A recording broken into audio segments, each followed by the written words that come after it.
शुरू होने जा रहा है देश का सबसे बड़ा मुकदमा, आपकी अदालत, रजत शर्मा के साथ। नमस्कार, आपकी अदालत में आपका स्वागत है। आपकी अदालत में आज पेश करेंगे क्रिकेट की दुनिया के एक ऐसे चमकते सितारे को जिसने मैदान में उतरने पर आपको भरपूर एंटरटेन किया, इतना मनोरंजन किया। T20 हो, वनडे हो, टेस्ट मैच हो, ये जब मैदान में उतरते हैं तो इनके बल्लेबाजी के आगे बड़े बड़े बॉलर्स के पसीने छूट जाते हैं। प्लीज वेलकम टीम इंडिया के सलामी बल्लेबाज शिखर धवन।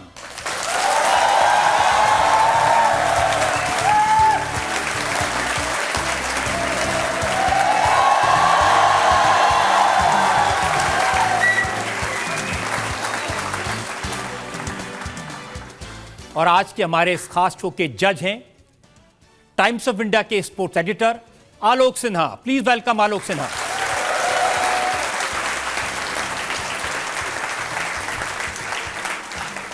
और इससे पहले कि हम मुकदमा शुरू करें, आज के जज आलोक सिन्हा की इजाजत चाहेंगे आज की कार्रवाई शुरू करने के लिए। कार्रवाई शुरू की जाए। और इससे पहले कि पहला इल्जाम लगे, मैं सवाल पूछूं शिखर धवन से। एक नजर शिखर धवन के फैंटास्टिक क्रिकेट करियर पर।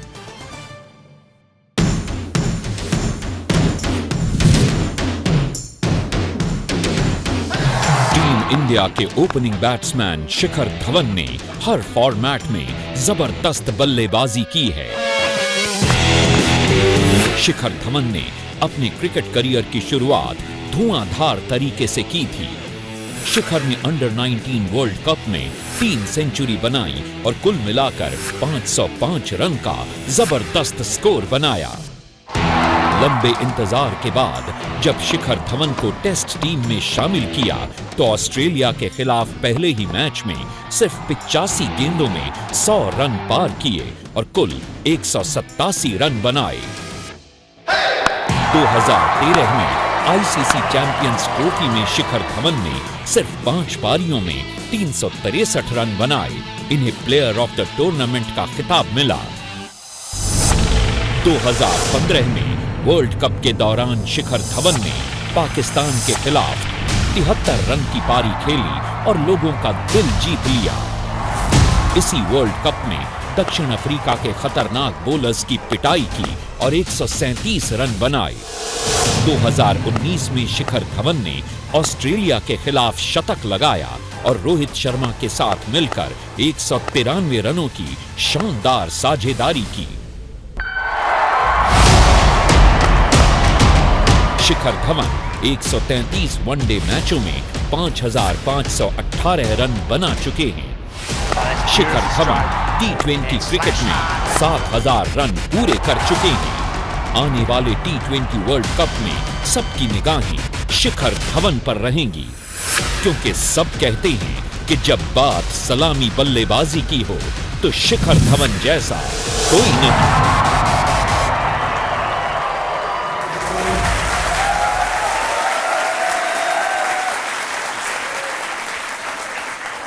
इतना जबरदस्त रिकॉर्ड है शिखर धवन का। तो आइए शुरू करते हैं आज का मुकदमा आपकी अदालत। पहला इल्जाम शिखर धवन पर।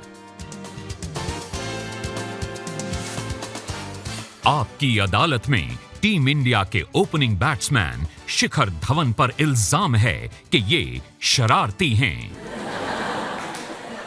शिखर, मैंने सुना है कि जब बचपन में लोगों के लेटर बॉक्स में बम लगा दिया करते थे। हाँ जी, बिल्कुल बिल्कुल। छोटे होते जब दिवाली आया करती थी तो ये तरीके की गेम होती थी, मान लें कि एटम बम ले जाने और लेटर बॉक्स में डाल के सारे लेटर बॉक्स उड़ा देता था मैं फिर। और क्या कहते हैं, कई बार ऐसा भी किया कि लोगों के लेटर्स फाड़ के नाली में डाल दिए और फिर घर आके बैठ गया। फिर वो घर आते थे, पूछते थे बच्चे कहाँ फेंका है, कहाँ फेंका है। फिर मैं दिखाता था लाइट ले जाके कि यहाँ पे फेंका, निकाल लो। तो ये सारी चीज़ें की हैं। तो पिटाई भी होती होगी? बिल्कुल, पिटाई बड़ी हुई है मेरी। और उस टाइम के उस वक्त में पिटाइयाँ मोस्टली सबकी हुआ करती थी। तो मैं पूरा टाइम खेलता रहता था, पढ़ता कम था, तो उस मामले में मेरी बड़ी पिटाई हुई है और ये शैतानियों के चक्कर में भी। तो पिताजी कहते थे कि पढ़ो? हाँ जी, बिल्कुल। मेरे फादर साहब हमेशा यही चाहते थे कि मैं पढूं और अच्छा करूं पढ़ाई में, पर पढ़ाई मेरे को ज़्यादा समझ नहीं आती थी, पर खेलना ज़रूर समझ में आता था, पढ़ाई नहीं आती थी। पर फिर भी मेहनत ज़रूर है। जब से 2-3 घंटे पढ़ा और पूरी जान लगाता था, पर 3 घंटे के बाद 10 मिनट में ही भूल जाता था सारा कुछ, तो फिर मेरे को समझ नहीं आता था कि हुआ कैसे। मैंने सुना है कि जब मम्मी कहीं बाहर जाती थी तो आपको लॉक करके चली जाती घर में कि ये शरारतें ना करें। हाँ जी हाँ, जैसे अब मम्मा ने कभी सामान लेने जाना होता था, तो हम छोटे होते थे, मेरी 2 बहनें, तो मैं सबसे छोटा हूँ, तो लॉक करके चले गए सामने रोड पार, उनको सामान लेने जाना। तो मेरे फ्रेंड्स आ गए कि भाई खेलना आ जा दोपहर में, तो मैंने कहते अच्छा बैट दे दे। मेरा बैट नया नया आया था, तो मैंने चुन्नी बांधी तो बैट नीचे दे दिया। अब बैट चला गया तो मेरा दिल वो करे कि भी मेरे को भी खेलना है, तो मैंने बहनों को बोला कि तुम चुन्नियाँ पकड़ो और मैं नीचे जा रहा हूँ। फर्स्ट फ्लोर पे रहते थे उस वक्त, तो वहाँ से फिर क्या कहते हैं, चुन्नी से लटक के नीचे आया, मैं खेलना शुरू हो गया। अब मम्मी आई, मम्मा हैरान हो गई कि बाहर कैसे आ गया, ताला तो मैं लगा के गई थी। तो मम्मी ने आवाज़ दी कि भाई बब्बू वापस आ घर आ, तो मैं घर गया। फिर पिटाई होती थी, तो मम्मी की पिटाई से मेरे को इतना फ़र्क नहीं पड़ता था, क्योंकि तब तक मैं तगड़ा हो चुका था। पापा की होती थी तो उसमें तो फिर भी होता था, मम्मी की होती थी मैं हंसता था, मैं कोई बात नहीं, मारो आप, कोई टेंशन नहीं। तो ये बब्बू को कब समझ में आया कि मैं अच्छा क्रिकेटर बन सकता हूँ? बब्बू को तब समझ में आया जब मैं अंडर-16 दिल्ली टीम के लिए खेला, 1 साल खेला। उसके अगले साल फिर मैं 2 मैच खेला, मैं ड्रॉप हो गया, तो फिर मैंने थोड़ा मैं मायूस हुआ था, और उसके अगले साल फिर मैंने दोबारा वापसी करी, और फिर मैं जब खूब रन बनाए तो तब मेरे को पता था कि मैं क्रिकेट खेलूँगा। लेकिन ये सही है कि आपको चांस इसलिए मिला कि कुछ लड़के ड्रॉप हो गए थे? बिल्कुल, हाँ जी हाँ। अंडर-16 में मेरे को पहली बार मौका मिला, 2 मैचेस मिले, तो उसमें अच्छा नहीं हुआ तो बाहर हो गया। और फिर अगले साल आया तो कई लड़के ओवर एज हो गए जो हमारे सीनियर्स थे, तो फिर मेरे को ऑटोमेटिकली चांस मिल गया। और उस साल फिर मैंने अंडर-16 में हाईएस्ट रन गेटर बना इंडिया के लिए। फिर अंडर-17 ने एशिया कप खेल के आया बांग्लादेश में, तो तब फिर मेरा मतलब जगह पक्की हो गई थी अपने स्टेट लेवल की। और आपको टेस्ट में भी तब मौका मिला जब वीरेंद्र सहवाग ने रेस्ट लेने का फैसला किया, एक जगह खाली थी तो फिट हुए? हाँ जी हाँ, टेस्ट मैच में क्या कहते हैं, ये 2013 में फरवरी में वीरू भाई खेल रहे थे। फिर उसके नहीं, वो 2 मैच खेले, उसके बाद तीसरे मैच में शायद नहीं थे वो, तो फिर तब मेरे को मौका मिला उसमें। हाँ जी, और वो जो रेस्ट वाला था वो ओडीआई का था 2010 में, ऑस्ट्रेलिया के अगेंस्ट सीरीज़ थी हमारी, तो उसमें वीरू भाई और गौती भाई नहीं खेले थे, तब मेरे को उसमें मौका मिला, तब उन्होंने उसमें रेस्ट लिया था। तो वनडे में? वनडे में, हाँ जी हाँ, वनडे में, बिल्कुल। और वही वनडे है जिसमें आपका डेब्यू हुआ और अच्छे रन बने थे? नहीं, वनडे में डेब्यू और मैं 0 पे आउट हो गया, और जब मैं आउट हुआ तो मैं वापस चलते हुए हंसता हुआ जा रहा, मैंने कहा क्या सोच के आया था कि 100 बनाऊँगा, ये बनाऊँगा, और 0, तो फिर फंसते हुए चला गया वापस। और उस सीरीज़ में ये भी हुआ था कि जब मेरा डेब्यू का पहला मैच था, डेब्यू था, तो अगले दिन मैच है, मैं रात को अब करवटें बदली जा रहा हूँ, क्योंकि सपना था इंडिया के लिए खेलना। पहुँच के वहाँ पे तो नींद ही नहीं आई, तो पूरी रात नींद नहीं है। अब पूरी रात नींद नहीं है तो मेरे को टेंशन कि अगले दिन एनर्जी कैसे रहेगी, पूरी रात नहीं सो पाया मैं। तो फिर क्या कहते हैं, सुबह उठा तो देखा बारिश, मैच कॉल्ड ऑफ हो गया। मैंने कहा वाह, सोया भी नहीं, मैच भी नहीं हुआ। अगली बार मैंने अगले मैच के लिए मैंने भाई स्लीपिंग पिल दे दो मुझे, मैं सोऊंगा कम से कम 8 घंटे। तो जब इसका मतलब है कि पहला जब मैच खेलना था तो शरारत नहीं थी, नर्वसनेस थी? बिल्कुल बिल्कुल, बड़ी नर्वसनेस थी, एक्साइटमेंट भी थी, और शरारतें उस वक्त दिमाग में नहीं आ रही थी। उस वक्त यही 2 चीज़ें चल रही थी, दिल धक कर रहा था। लेकिन जैसे अच्छा खेलने लगे फिर शरारतें शुरू कर दी? हाँ जी हाँ, बिल्कुल। वो मेरा सोल का हिस्सा, मेरा करैक्टर है वो, तो मैं शरारती शुरू से ही रहा हूँ। तो लेकिन शरारत, हाँ जी, बब्बू को गब्बर सिंह कहने लगे?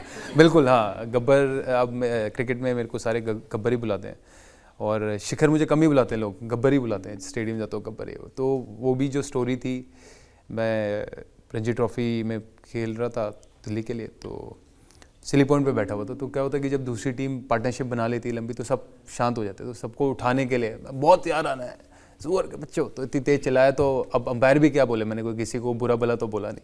तो फिर सब हंसना शुरू हो गया। फिर मेरे कोच ने, विजय दैया भी है, उन्होंने फिर वो नाम दिया मुझे गब्बर, तो तब वहाँ से वो नाम फेमस हो गया था। तो आप शोले के डायलॉग वहाँ प्लेयर्स के ऊपर सुना? तब हाँ जी हाँ, शोले के डायलॉग या कुछ भी, अगर माहौल क्रिएट करना है, हंसी लानी है किसी को, तो फिर वो करता था। और अब देखते हैं कि जब आप कैच पकड़ लेते हैं तो एक एक्शन होता है जो सब लोग देखते हैं, ऐसे हाथ मार के कबड्डी वाला। हाँ जी, हाँ जी, बिल्कुल। वो बड़ा मैं दिल से करता हूँ और मतलब उसमें ना मेरे को एक मर्दों वाली फील आती है कि पट पे बंदा मार रहा है।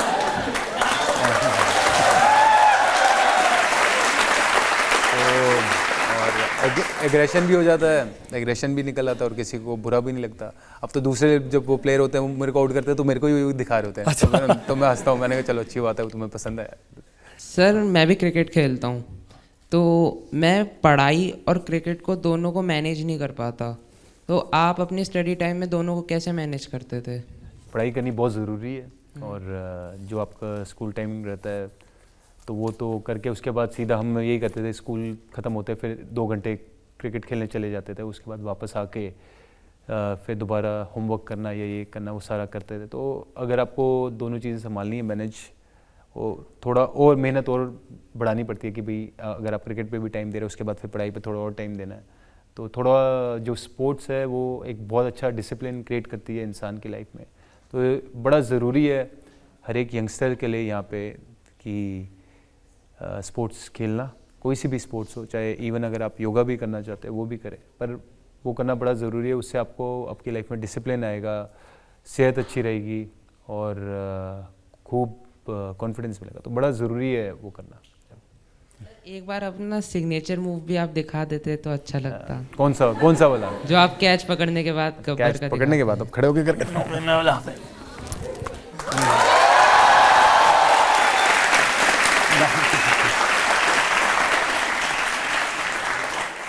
आपकी अदालत में अगला हिस्सा। आपकी अदालत में टीम इंडिया के ओपनिंग बैट्समैन शिखर धवन पर इल्जाम है कि ये सुपरस्टिशियस हैं। शिखर, ये बात ठीक है कि आप ओपनिंग बैट्समैन हैं, सलामी बल्लेबाज हैं, लेकिन कभी भी पहली गेंद नहीं खेलते? हाँ जी, हाँ बिल्कुल ठीक है, मैं पहली गेंद खेलना इतना पसंद नहीं करता और पर कभी ऐसी सिचुएशन आती है कि अगर लेफ्ट आर्म बॉलर आ गया तो रोहित को उस वक्त रोहित मेरे को जब भी बोलता है कि भी तू फेस कर ले तो तब मैं करता हूँ फेस, लेकिन एक पैटर्न जो हमारा सेट हुआ है मेरा रोहित का, तो रोहित ही फेस करता जाके और या I prefer to be on the running end. Rohit तो कह रहे थे कि जब MS धोनी ने उनको पहली बार कहा ओपनिंग करने के लिए तो वो आपके पास गए थे, आपसे कहा था कि पहली बॉल फेस कर लो, मैं बाद में खेलूँगा, आपने कहा नहीं? हाँ बिल्कुल, उस वक्त मेरा भी कमबैक हुआ था टीम में और तो मैंने कहा भाई देख ऐसी बात है, मेरा भी कमबैक हुआ, मैं भी नया ही हूँ तो दोनों बराबर हैं, तू कर ले, मैं यहाँ ठीक हूँ। तो कहता कोई बात नहीं, वो भी बिंदास है, तो कहता कोई दिक्कत नहीं, मैं कर लूँ, मैं ठीक है फिर। रोहित ये कहते हैं कि एक और टोटका है, हाँ जी, मैदान में जाने से पहले, बल्लेबाजी के लिए उतरने से पहले टॉयलेट जरूर जाते हैं। बिल्कुल, अब जब बैटिंग करने जा रहे होते तो प्रेशर आ जाता है, तो अब प्रेशर आता तो फिर मेंटल प्रेशर आता तो फिर दूसरा प्रेशर भी आ जाता है साथ ही साथ। वो ये कहते हैं कि पहली बॉल तो मुझे फेस करनी होती है, इसको इतनी जोर से क्यों आती है? क्योंकि दूसरी बॉल मुझे फेस करनी है इसलिए। तो ये कोई टोटका है कि आप पहली बॉल फेस नहीं करेंगे? नहीं, कंफर्ट लेवल की बात हो जाती है, अब इतने सालों से यूज टू। अगर अब मैं जैसे अब कोई यंगस्टर आ जाता है मेरे साथ बैटिंग करने तो फिर मैं उससे पूछता हूँ कि आपको क्या पसंद है, अगर आपको नॉन स्ट्राइकर एंड पे खड़ा होना है देन मैं बोलूँगा, क्योंकि वो मेरा फ़र्ज़ बनता है एज ए सीनियर उसको कंफर्ट करने का। पर जब अगर मैं और रोहित हैं तो फिर भाइयों वाली बात भी है और फिर मैं उसे कहता हूँ कि भाई तू ही फेस कर, मैं। भाइयों वाली बात तो इतनी हुई कि रोहित कहते हैं कि हर चीज़ उनसे मांगते हैं, उनके जूते भी आप मांग लेते हैं, उनके ग्लव्स भी मांग लेते हैं। बिल्कुल बिल्कुल। तो अपने कहाँ छोड़ाते हो? मैं थोड़ा लापरवाह हूँ इन चीज़ों में, कभी सॉक्स भूल जाऊँगा, कभी मैं ट्राउज़र भूल जाऊँगा, तो फिर मैं मांग लेता हूँ। प्लेस के पास हमेशा एक्स्ट्रा होती है तो फिर मैं उन्हें बोलता था चलो दो, कोई बात नहीं, तो उन्हें पता है कि ये कुछ ना कुछ भूलेगा ही भूलेगा, तो वो होता है। इवन चलो मैं तो हुई हूँ, पर रोहित भी मेरे से बड़ा भुलक्कड़ रोहित है, लेकिन आपसे आप ये भी नहीं सोच सकते कि उसने क्या क्या भूला होगा। अब गैस करो कि क्या क्या रोहित भूला होगा, बताओ। सीधे नो, पासपोर्ट भूल गया, आईपैड भूल गया, तो ये सारी चीज़ें उसने फ़्लाइट में छोड़ी हुई हैं, फिर फ्लाइट से वापस मंगाते हैं, तो रोहित भी एक ही थाली का चट्टा बट्टा है।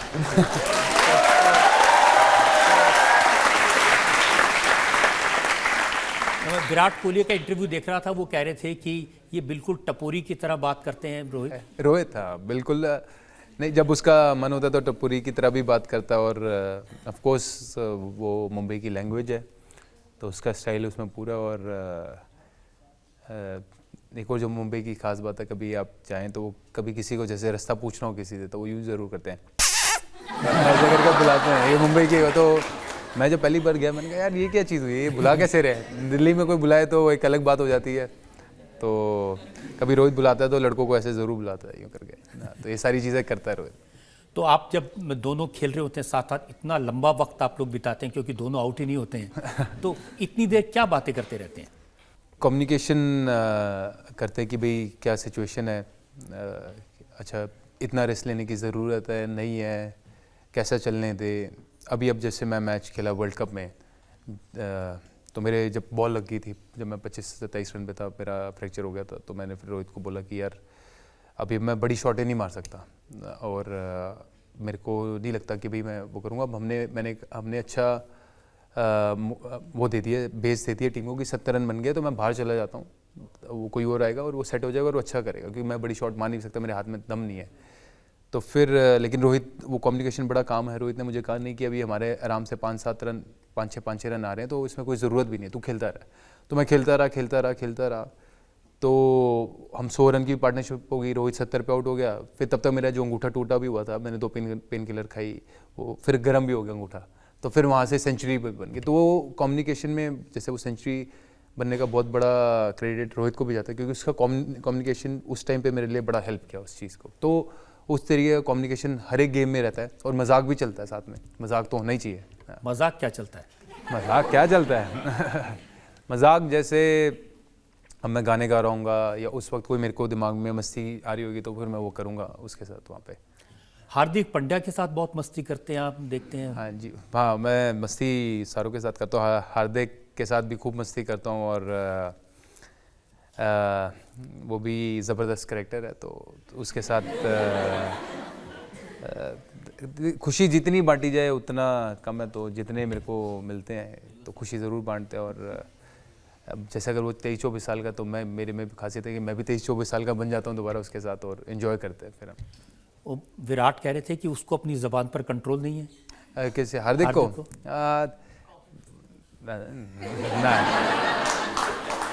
नहीं, ऐसा कुछ नहीं है कि वो नहीं है। देखो क्या होता है कि जब यंग होते हैं लड़के सारे, जब हम भी यंग थे तो हम भी हर एक उससे गुजरे हैं, और but he is a very good boy, very good hearted boy, and he is doing so well for himself, for the country, so I wish him lots of luck. और ऋषभ पंत को लेकर आजकल बहुत चर्चा होती है, आपके फेवरेट हैं वो? ऋषभ, हाँ ऋषभ भी मेरे सारे ही फेवरेट हैं, और ऋषभ बहुत टैलेंटेड लड़का है, और जो उसमें टैलेंट है आई एम श्योर कि वो हमारे देश को बहुत लंबा सर्व करेगा। बिल्कुल फेवरेट इसलिए कह रहा हूँ कि जब प्लेयर्स की फोटो खींच रही थी तो आके आपकी गोद में बैठ गया। आप मेरी गोद में आके बैठ गया। मैं ऋषभ को कह रहा हूँ, मैं ऋषभ भाई उठ, फोटो खींच जाएगी, और तू गोद में आके और बैठा हुआ है। मेरे को इतना भी प्यार नहीं है लड़कों से कि गोद में बैठा तो पर अब वो क्या कहते हैं, वो 20-21 साल का है तो वो मानता, सुनता नहीं है वो बात। अब 20-21 साल के लड़के वैसे जवानी याद होती है तो फिर मानते नहीं, सुनते नहीं बात, तो वो आके बैठे, नहीं मैं यहीं बैठूँ, मैं फिर बैठ जाया यार अब क्या करे। तो फिर अब बैठा हुआ फ़ोटो खिंचा रहा था, पर खुश मिजाज हैं सारे, और अब जैसा आप एक्सपेक्ट करेंगे 21 साल के लड़के से, तो वो वैसे ही है, मस्त मौला मस्त। लेकिन आपको नहीं लगता कि वो जितना ध्यान देना चाहिए बैटिंग पर नहीं दे रहे, जिस तरह से वो स्कोर नहीं कर पा रहे, तो बहुत सारे सवाल खड़े हो रहे हैं ऋषभ को लेके? नहीं, ध्यान पूरा दे रहा है, पूरी मेहनत कर रहा है। कभी ऐसा ज़रूर सिचुएशन आती है कि नहीं अच्छा कर पाते, और पर वो जर्नी से प्लेयर बहुत सीखता है, और वो सिर्फ ऋषभ के साथ नहीं, हर एक के साथ हो चुका है। मेरे साथ हुआ है, हमारे साथ अभी भी होता है, तो it's part and parcel of cricketers life, और आई एम श्योर कि वो उससे बड़ा कुछ सीखेगा, और जैसा वो प्लेयर है तो ऐसे प्लेयर को ज़रूर बैक करना चाहिए। और मैं पता है कि वो इतना टैलेंटेड है, उसने जैसे अभी इंग्लैंड में सेंचुरी बनाई थी टेस्ट मैच में, ऑस्ट्रेलिया में बनाई थी, तो जब बंदा मेहनत कर रहा है तो वो ज़रूर रिजल्ट बदलेंगे ही बदलेंगे। वो 1-2 मैच इस यंग एज में एक हाथ से शॉट मारना ज़रूरी है? नहीं, उसने आईपीएल में ज़रूर मार रहा था एक हाथ से शॉट और छक्के भी गए काफ़ी और नहीं भी। तो अब तो खैर पूरा टाइम मेरे हिसाब से दो हाथों से ही मारता है। और ज़रूर आप ज़रूर उसके और खूब सारे छक्के ज़रूर देखेंगे। महेंद्र सिंह धोनी और विराट कोहली की जो आपस में अंडरस्टैंडिंग है, इसको लेकर के हमेशा बहुत चर्चा होती है। जितनी रिस्पेक्ट विराट देते हैं हाँ जी। धोनी को, इसकी चर्चा आप लोगों में भी होती है, प्लेयर्स में? बिल्कुल होती है। और धोनी भाई को सभी बहुत रिस्पेक्ट करते हैं। इतने हमारे देश के इतने बड़े कप्तान रह चुके हैं और इतना कुछ देश के लिए किया है, प्लेयर्स के लिए किया है, और वी आर वेरी ग्रेटफुल। और बिल्कुल जैसे आपने बोला कि विराट बड़ी तारीफ़ करता है, क्योंकि विराट को भी जब वो यंग था तो धोनी भाई ने बड़ा गाइड किया। और इवन जब वो कैप्टन भी बनाया तो कैप्टनसी में भी विराट को बड़ा कुछ सिखाया, नॉलेज पास ऑन करी। तो वो एक बड़े लीडर की क्वालिटी होती है। और विराट का भी बहुत तारीफ़ करना चाहूँगा कि उसमें भी इतनी अच्छी क्वालिटी कि वो रिस्पेक्ट वापस कर रहा है और he showing the gratitude towards Dhoni भाई। So both are great. आप जब धोनी के साथ खेलते हैं तो कुछ फ़र्क नज़र आता है बाकियों के साथ और धोनी के साथ खेलने में? धोनी भाई और बाकियों के साथ तो आप दोनों क्रीज पर हैं आमने सामने। धोनी भाई के साथ मैं क्रीज पे ज़्यादा रहा नहीं, क्योंकि वो जिस वक्त वो आते हैं तब तक मैं अपना काम करके चल चुका होता हूँ, बाहर ही होता हूँ। तो पर जब भी होता है तो ही इज़ वेरी क्लियर। उनको पता होता है कि भाई ये इतना करना है या ये करना है। तो कम्युनिकेशन तो रहता ही है। और फिर अगर ऐसे कैप्टन मुझे बोलते हैं कि भाई चल अब तू तेरा हो गया, तू मार, तो फिर मैं I will follow his instruction, I will do that. क्योंकि वो उस वक्त वो टीम के हिसाब से सोच रहे थे सिचुएशन, और उस सिचुएशन में वो इतने बड़े प्लेयर रह चुके हैं और सक्सेसफुल रहे हैं। तो जैसे वो बात करते हैं, हम कम्युनिकेट करते हैं, तो फिर वो एक म्यूचुअल अंडरस्टैंडिंग से हम फिर उस डिसीजन पे चलते हैं। एक और आपके साथी जसप्रीत बुमराह, हाँ जी। उनकी आजकल बहुत चर्चा होती है, बॉलिंग एक्शन की बड़ी चर्चा होती है कि किसी को समझ नहीं आता ये कहाँ से कैसे बॉल फेंक देते हैं। हाँ बिल्कुल, उनका बॉलिंग एक्शन बड़ा अलग है।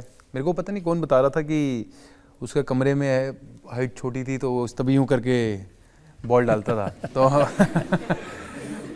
तो जैसा भी एक्शन हो भाई, बैट्समैन की किलियाँ ज़रूर उखाड़ रहा है और हमारे देश के लिए इतना अच्छा कर रहा है। वर्ल्ड नंबर 1 बॉलर है। क्या कहते हैं, he is very very discipline, very hard working. चाहे फिटनेस की बात हो, चाहे मेंटल स्ट्रेंथ की बात हो, या इवन खाने की भी बात हो, तो सब बहुत कंट्रोल करके चलता है वो लोग। तो ड्रेसिंग रूम में आजकल माहौल फिटनेस पर ज़्यादा रहता है? हाँ जी, हाँ बिल्कुल, सारों का फिटनेस पे पूरा ध्यान रहता है। अब ये जो नया कल्चर है ये, और बहुत अच्छा कल्चर है, सब लड़के फिट हैं, सबके हमारे डेक्सा स्कैन होते हैं, उसमें पता चलता है भी कितना % फैट है हमारी बॉडी में, कितनी मसल है। तो वो इंडिकेटर्स होते हैं हमारे लिए कि भाई कि और कैसे इम्प्रूव कर सकते हैं, डाइट बदलनी है, नहीं बदलनी, कहाँ सही जा रहे हैं, कहाँ गलत जा रहे हैं। तो एक मिरर है जो हम देखते हैं और हम रियलाइज़ करते हैं कि हम कहाँ से और इम्प्रूव कर सकते हैं। तो हमारे जैसे फिटनेस टेस्ट भी होते हैं, जैसे मैंने भी बताया, डेक्सा हो गया, ये सब। तो ये सारी चीज़ें ज़रूर रहती हैं। जो लोग सवाल पूछना चाहते हैं इस तरफ से। हाँ सर, जैसा कि सब जानते हैं आपकी करियर की शुरुआत 2010 से हुई, पर 2013 में जो चैम्पियन ट्रॉफी हुई उसके बाद आप लाइमलाइट में आए, उसके बाद ही आप बहुत ज़्यादा उभर कर आए हैं सबके सामने। सर आप हमें बताइए कि 2010 से 2013 उस बीच में जो आपका स्ट्रगल था, जो आपका दौर चला, वो उसमें आपकी क्या मेहनत थी, क्या आपका माइंडसेट था, क्या आपके ऊपर स्ट्रेस था? हाँ जी, 2010 में जब मैं खेला तो 2 मैच खेलाऊँगा, 1 मैच खेला, उसके बाद मैं बाहर हो गया। उस वक्त मेरी एंट्री भी, जैसे सर ने बताया कि जब वीरू भाई और गोती भाई ने रेस्ट लिया था तब मुझे मौका मिला था, तो 1 मैच खेला, उसके बाद मैं वापस आ गया। मैंने अपनी लाइफ में कभी सच कोई स्ट्रगल देखा नहीं, क्योंकि मैं उस चीज़ में बिलीव नहीं रखता। तो जो 2010 से लेकर 2013 तक मैं अपनी क्रिकेट एंजॉय कर रहा था, और मेरे को क्रिकेट से बड़ा प्यार है। तो रोज़ उठ के खेलने जाना और लड़कों के साथ मस्ती करना, ग्राउंड पे मस्ती करना, अपनी जो मेरे को बैटिंग पे वर्क करना है, फिटनेस पे वर्क करना है, तो मैं वही करता रहा और उस फ्लो में ही रहा। और मेरे को पता था कि भाई जब मेरा मौका आना होगा वो आ जाएगा, और नहीं भी आया तो भी कोई बात नहीं। तो एंजॉय करना बड़ा ज़रूरी है, क्योंकि आप स्ट्रेस लोगे तो स्ट्रेस से आपका आज भी नहीं सुधरेगा और कल भी नहीं सुधरेगा, क्योंकि वो उस एनर्जी से आपको खुश रहना पड़ेगा, ब्लेस्ड रहना पड़ेगा, तभी आपका जो फ्यूचर है वो और अच्छा बनेगा। और best of luck for your future. Thank you so much. Sir world cup के लिए आप हमारी टीम के लिए अहम हिस्सा रहे हैं और नेक्स्ट ईयर भी वर्ल्ड कप है, तो उसके लिए सर क्या खास प्लानिंग की हुई है आपने?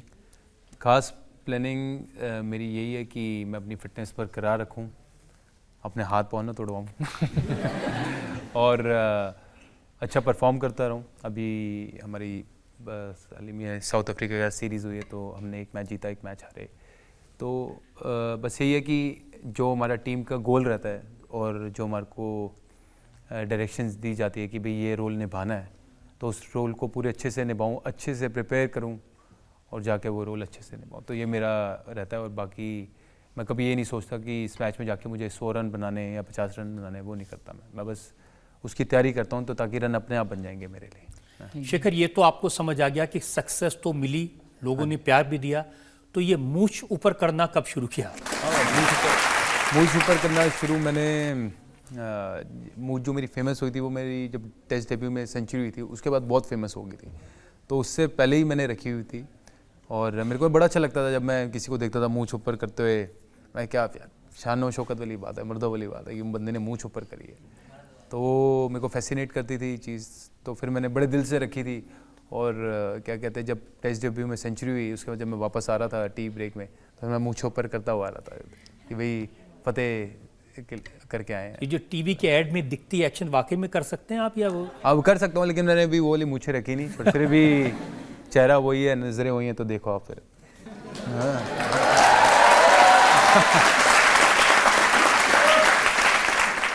आपकी अदालत में अगला एपिसोड। आपकी अदालत में टीम इंडिया के ओपनिंग बैट्समैन शिखर धवन पर इल्जाम है कि ये नए नए शौक पालते हैं। आजकल एक वीडियो बहुत आपका वायरल हो रहा है जिसमें रणबीर सिंह आपको डांसिंग के स्टेप सिखा रहे हैं, खली बली। खली बली, हाँ जी, हाँ बिल्कुल। मैं जरा वो दिखाना चाहता हूं जनता को कि कैसे आप उनके साथ सीख रहे हैं। Can we have the video please?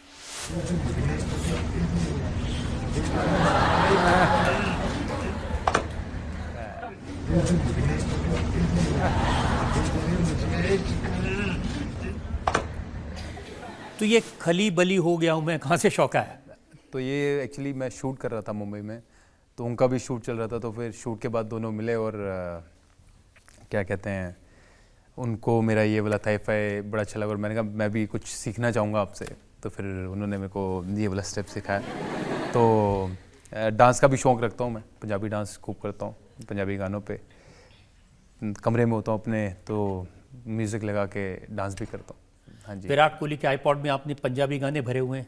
मैंने नहीं, उसको खुद से ही पंजाबी गाने पसंद है। अब जितने भी मोस्टली दिल्ली वाले हैं और अगर पंजाबी बैकग्राउंड से हैं तो फिर वो उनको पसंद आती हैं। और विराट को भी बड़ा शौक है पंजाबी गानों का, पंजाबी डांस का, तो जब भी मौका मिलता है तो करते हैं। तो ड्रेसिंग रूम में पंजाबी गाने ज़्यादा चलते हैं? हाँ जी, हाँ, हिंदी चलते हैं, पंजाबी चलते हैं, ये दो काफ़ी चलते हैं। तो सबसे पहले डांस करने वाले शिखर धवन होते हैं? हाँ, मैं डांस करता हूँ, मैं बेझिझक डांस करता हूँ ड्रेसिंग रूम में अगर करना होता है तो। यहाँ पे डांस यहाँ पे करके दो मैं चाहूँ।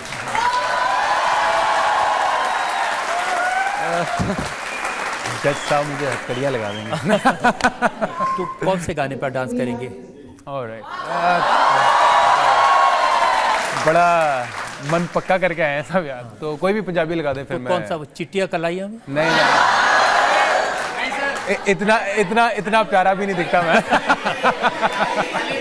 नहीं, खली बली, खली बली यार, खली बली पे जोन सा मुझे लगा।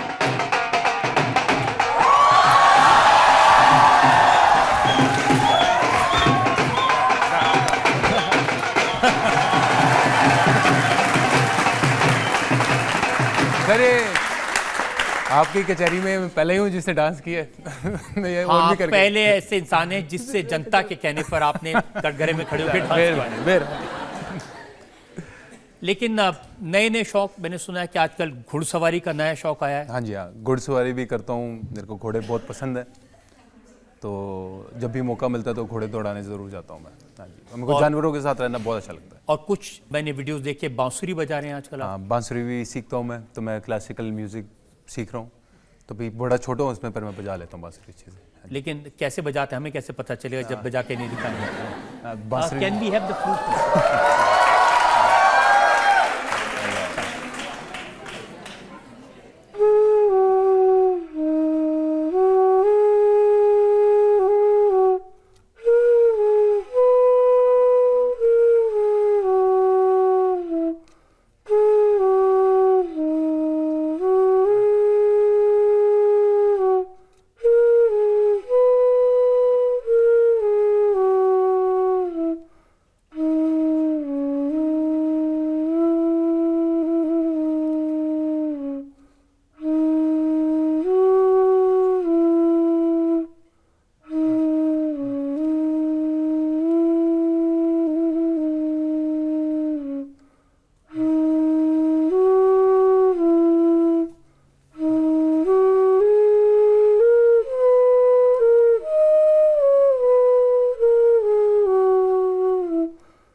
तो अब सर मैं कहीं भी जाऊं तो मेरी फ्लूट मेरे साथ हमेशा रहती है, और आप सबको मैं यही बोलना चाहूँगा कि अभी तो आप खैर पढ़ रहे हैं, पर अपनी हॉबीज़ को ज़रूर, अपने शौक़ को ज़रूर पूरा करें, क्योंकि सब काम करते हैं, काम करना बहुत ज़रूरी है, लेकिन उसके साथ शौक़ पूरे करना भी बड़ा ज़रूरी है। तो मैं ज़रूर समझता हूँ उससे बड़ी आपको खुशी मिलेगी, शांति मिलेगी, तो बहुत ज़रूरी है।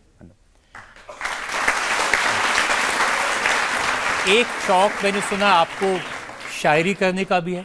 हाँ जी, हाँ, शायरी करने का भी है, तो लेकिन वो मैं अपनी शेर नहीं बनाता, लेकिन जब मेरे को सुनता हूँ मैं, तो मैं उनको बड़ा फील करता हूँ और इन्जॉय करता हूँ और याद करता हूँ फिर।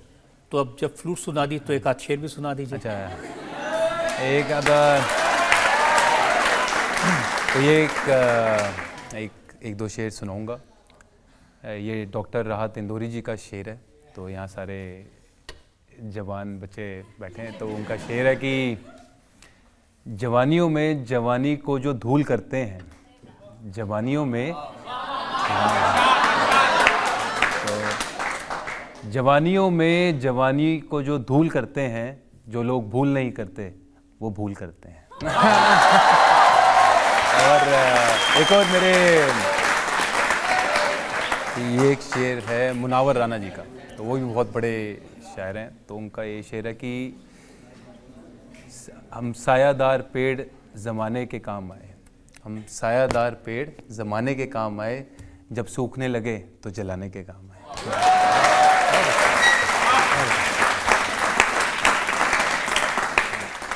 एक और भी शौक है, हाँ जी, दूसरे प्लेयर्स के बाल काटने का। बिल्कुल सर। अब क्या कहते हैं, तो और थोड़े सालों बाद, 4-5 साल बाद क्रिकेट खत्म होगी तो दूसरा काम भी ढूंढना है हमें। नहीं तो एक बारी मैंने ऋषभ के काटे थे, तो अब मैं अपने बाल खुद ही ट्रिम करता हूँ। काटने तो कैंची तो यूज़ होती नहीं, तो ट्रिमर होता है, तो ट्रिमर से मैं खुद ही करता हूँ सर।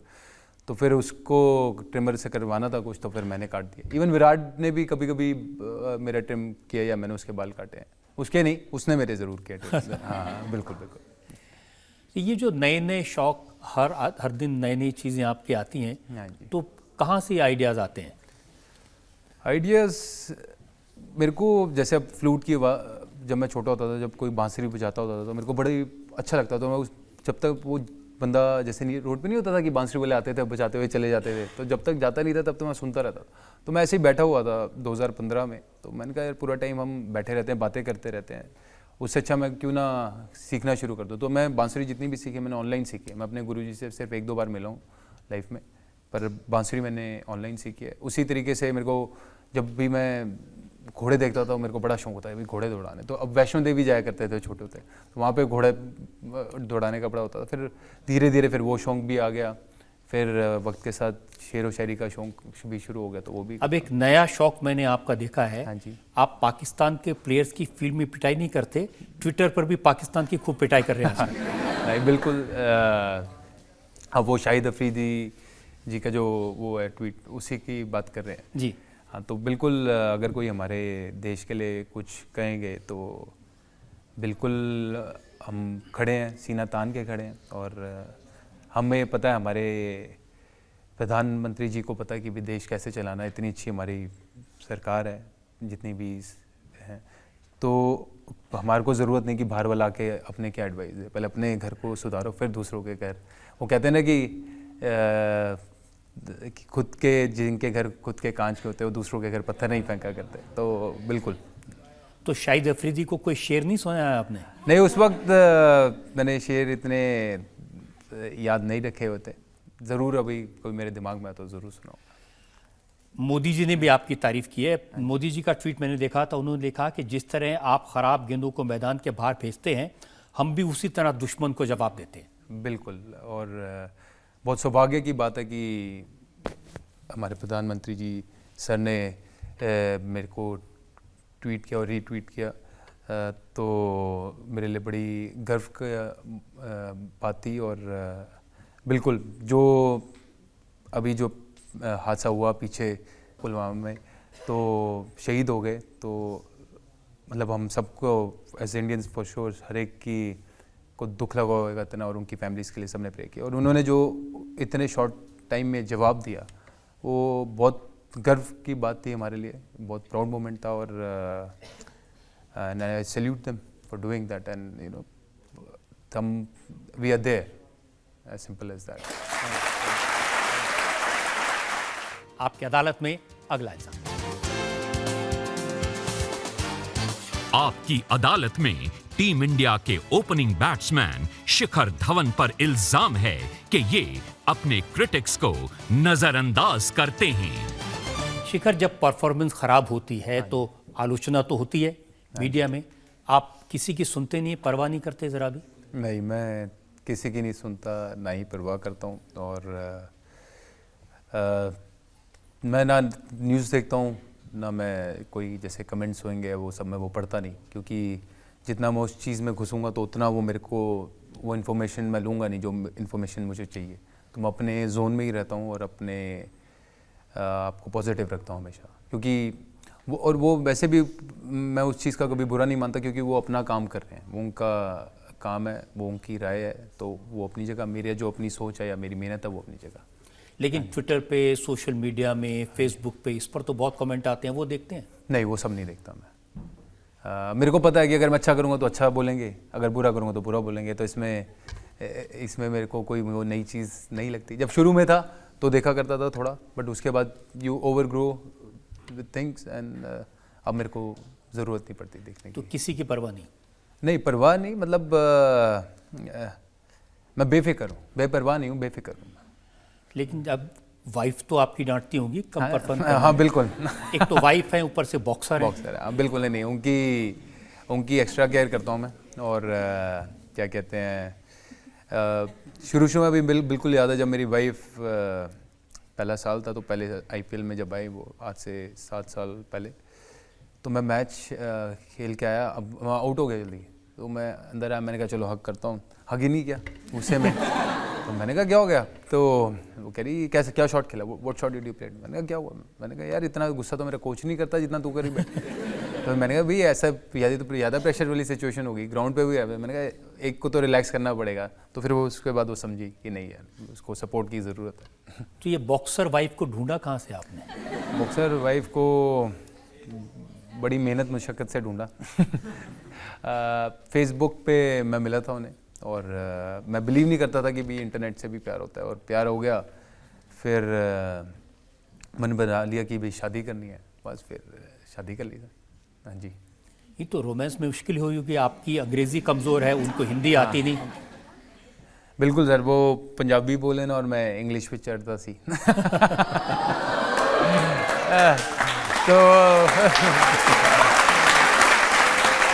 तो पर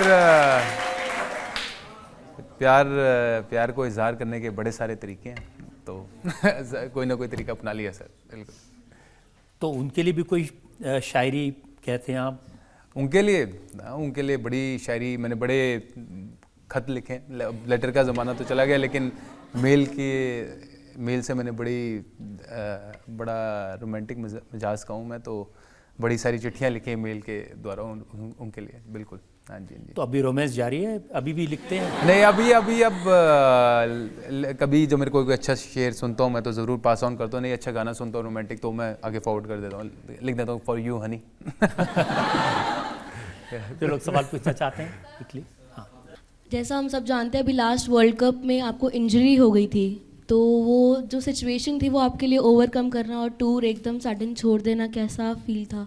जब वो हुआ तो ऑफ कोर्स दुख लगा, but I am emotionally very very strong. तो ऐसा नहीं होता कि कोई चीज़ मुझे ज़्यादा डाउन कर दे या ज़्यादा बहुत खुशी दे जाए, मैं I always make sure that I am very balance. पर मेरे को जैसे थोड़ा दुख लगा कि भाई हो गया, but that's again part and parcel of our field, उसमें चोट लगती रहती है। ये मेरा बल्कि 8वां 9वां फ्रैक्चर था मेरे हाथों का ही, तो हुआ, और उसके बाद मेरे को पता था कि भाई अब वापस जाना है, तो फिर बस वापस आ गए। पर मेरे को खुशी थी कि जितना भी मैं वहाँ रहा, मैं अपनी टीम के लिए जितना कर सका, जितना मेरे में दम था, मैंने वो किया उधर जाके। Thank you sir. Thank you. Sir मेरा आपसे क्वेश्चन है कि धोनी सर इतने दिनों से कह रहे हैं कि उनको रिटायरमेंट ले लेना चाहिए, तो सर क्या आपको लगता है कि उनको रिटायरमेंट अनाउंस करना चाहिए? धोनी भाई क्या कहते हैं, इतने सालों से खेले हैं और इतना देश को उन्होंने इतना दिया है, इतना नाम है उनका, तो आई फील कि उन्हें पूरी समझ है कि कब उन्हें रिटायरमेंट लेनी चाहिए कब नहीं, तो वो डिसीजन उनका ही रहेगा। इतने सालों से जिन्होंने इतने सही बड़े बड़े डिसीजन लिए हैं, देश के लिए इतना मुकाम हासिल किया है, तो आई एम श्योर वो पूरा सोच समझ के ही डिसीजन लेंगे। तो उनके दिमाग की जो और इंसाइट है वो मैंने अभी और पढ़ी नहीं, तो अगर पढ़ूंगा तो ज़रूर पढ़ूंगा। लेकिन धोनी दूसरों का दिमाग बड़ी आसानी से पढ़ लेते हैं। हाँ जी, हाँ बिल्कुल, ये एक बड़े लीडर की क्वालिटी होती है और उन्हें पता होता है कि भाई किस प्लेयर पे वो कितना दाव लगाएंगे, किस प्लेयर का क्या हुनर है, कितनी बैकिंग करनी है उस प्लेयर को, तो प्लेयर तैयार करना उन्हें पता है कि भाई एक प्लेयर को चैम्पियन प्लेयर कैसे बनाया जाता है। तो तभी आपने देखा होगा कि धोनी भाई के एरा में जब उन्होंने कप्तानी की तो कितना टीम ने जीता भी और कितना अच्छा किया लड़कों ने। वो इतने बड़े फिनिशर हैं, लेकिन लोग ये देखते हैं कि वो आखिर तक बनाए रखते हैं टेंशन। हाँ जी, हाँ, चाहे तो 2 ओवर पहले भी जीत सकते हैं, लेकिन आखिरी ओवर तक क्यों बनाए रहते हैं? आई गेस कि जो सस्पेंस आखिरी तक रहता है तो उसका मज़ा अलग रहता है और उनको वो तो चलो एक मजाक, पर उनको अपने पे पूरा भरोसा है और ये एक बहुत बड़ी क्वालिटी है कि वो उनकी जो अपनी वो नर्व्स पूरी कंट्रोल में रखते हैं और इतना आखिरी तक लेके जाते हैं और इतना अपने आप को बैक करते हैं, तो इट्स अ बिग थिंग। इसमें कोई शक नहीं, धोनी जैसा प्लेयर बहुत बड़ी बात है, बहुत बड़ा प्लेयर है और आपका सौभाग्य है कि उनके साथ खेलने का मौका मिला। बिल्कुल बिल्कुल। और लोग जो सवाल पूछना चाहते हैं? मैंने कहीं पढ़ा है कि आप वेजिटेरियन बन गए हैं, तो आप किसकी वजह से वेजिटेरियन बने हैं? हाँ, थैंक यू। मैं वेजिटेरियन बन गया, मुझे 1 साल हो गया अभी वेजिटेरियन बने। आई बिलीव इन एनर्जी और जैसे मैं जिनको सुनता हूँ, जैसे मैं शिवानी दीदी, ब्रह्मा कुमारी की, उनको बड़ा सुनता हूँ, इवन सतगुरु जी उनको भी बड़ा सुनता हूँ। तो जब मुझे समझ आई कि नॉनवेज की एनर्जी जो है वो नेगेटिव है, उसमें फियर है, तो देन आई रियलाइज़ कि मुझे वो एनर्जी नहीं चाहिए, तो मैं वो ऐसा खाना नहीं खाऊंगा जिससे मेरे को वो एनर्जी है, वो इमोशंस आए। तो वो हमेशा बोलते हैं, वो कहते हैं कि जैसा अन्न वैसा मन। तो अब मैं कोशिश करता हूँ, सोच समझ के खाता हूँ कि क्या खा रहा हूँ क्या नहीं खा रहा, तो ये मेरा रीज़न था उसका। Sir thank you. Thank you. जो बहुत सारे यंगस्टर्स आपकी बात सुन रहे हैं, उनको बताइए कि फिटनेस के लिए क्या करना चाहिए? फिटनेस के लिए यंगस्टर्स के लिए मैं यही कहूँगा कि यार पहले तो आजकल जो हमारी इतनी टेक्नोलॉजी, एडवांस टेक्नोलॉजी, अच्छा है कि हम उसका यूज़ करते हैं, पर उसके पहले एडिक्ट ना हो इतने कि उसके बगैर आप रह ना पाएँ, कि भाई आप अगर 8-8, 10-10 घंटे फ़ोन पे लगा रहे हो। सबसे पहले एक ये चीज़ है। दूसरी चीज़, आपको कुछ भी करना अच्छा लगता है, किसी को बैडमिंटन खेलना अच्छा लगता होगा, या दौड़ना, या चलना, या योगा करना, क्रिकेट खेलना, कोई भी स्पोर्ट, तो वो दिन में आधा घंटा 1 घंटा ज़रूर दें। ज़रूरी नहीं है कि जिम जाना है वो करना है, जो भी आपको अच्छा लगता है। कोई ग्रुप बना लें, आप व्हाट्सएप पे इतने ग्रुप बनाते ही हो, एक ग्रुप खेलने का भी बना लो कि भाई चलो यार सुबह खेल लिया या शाम को खेल लिया, बल्कि सुबह उठ के जल्दी उठ के खेल लेना। एक बार अगर वो ही कर लोगे तो उसके बाद वो चीज़ आपके रास्ते से हट जाएगी और आप फिर पूरा दिन आपको जो करना आप दिन में कर सकते हो। तो यही मेरी एडवाइस रहेगी। और कलंदर संगे मरमर के मकानों में नहीं मिलता, कलंदर संगे मरमर के मकानों में नहीं मिलता, मैं असली घी हूँ बनियों के दुकानों में नहीं मिलता।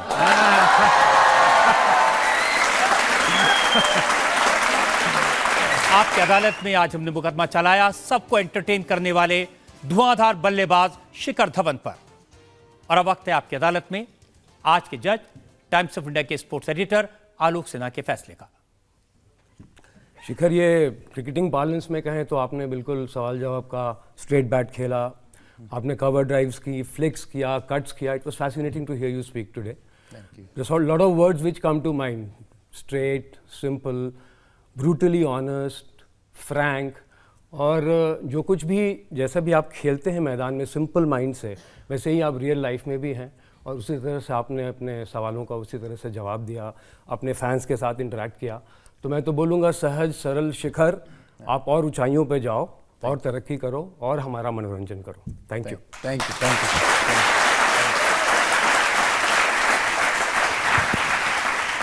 हमें पूरा यकीन है कि शिखर धवन इसी अंदाज में खेलते रहेंगे, लोगों को एंटरटेन करते रहेंगे, देश का नाम ऊंचा करते रहेंगे। आज का मुकदमा यहीं खत्म करते हैं। अगले हफ्ते आपसे मुलाकात होगी एक नई शख्सियत के साथ। तब तक के लिए नमस्कार।